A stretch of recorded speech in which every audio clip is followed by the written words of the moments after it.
Now 5:39 here on this Friday the 13th. I mean, man, Alex, shout out to you, Ben, and Jordan. Y'all were on for quite some time yesterday, but much needed information in keeping everybody safe. Well, and I always like to tell people this is what we do. I mean, we do the everyday stuff, but when it comes to the severe weather, this is what we practice for the most and what we care about the most. And now we are on the flip side of it, and we are fortunate for that. Waking up colder across central Georgia than we were yesterday. In fact, much colder. Now 50 in Macon, 51 in Warner Robins, 48 in Eastman, 49 in Rochelle, and 49 in Sparta here on this Friday morning. The radar is taking a break as well. Shout out to the radar, working overtime yesterday. All the showers and storms that rolled through, it took from about, say, 2, 3 in the afternoon with that first wave of rain until about 9, 10 o'clock to get the last of the main line out of here. So I think the timing from yesterday's forecast worked out pretty well. And what we saw, luckily, we avoided the worst of it. It happened just to our north. So just for perspective, we've been talking about the tornado in Griffin. Griffin is right here. This is Spalding County,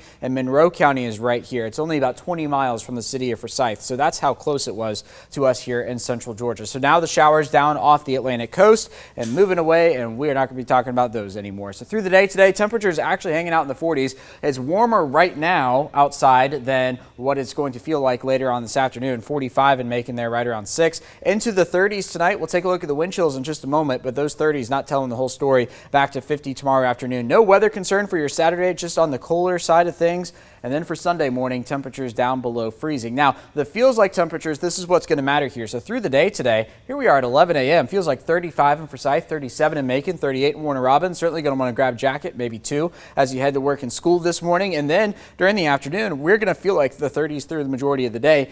Into the night tonight, talking about temperatures falling down, feels like temperatures falling down in the mid to low 20s, waking up to it feeling like 21 in Forsyth, 21 in Thomaston, 22 in Butler. So not the coldest air of the season, but still cold nonetheless. Then once we get into Saturday, it will begin to warm back up here in central Georgia. On into next week, we are smooth sailing for the first part of the week. It's not until about Tuesday or so where we get another rain chance in here. And then it looks like our next weather system looks to arrive by the time we get to next Thursday. Now, tomorrow also a big day up in Athens. It is going to be a cold day as well. The temperatures in the 40s, plenty of sun to go around, but we are going to be talking about a cold start. 44 for the parade at 12:30 for the national champion Dogs, and the program at 2 at Sanford Stadium, a temperature of 47. Here comes the 7-day forecast, warming up in the days ahead. Back to 61 on Monday, 67 on Tuesday, and how about 70s by the middle part of next week? But as the saying goes, it is still January.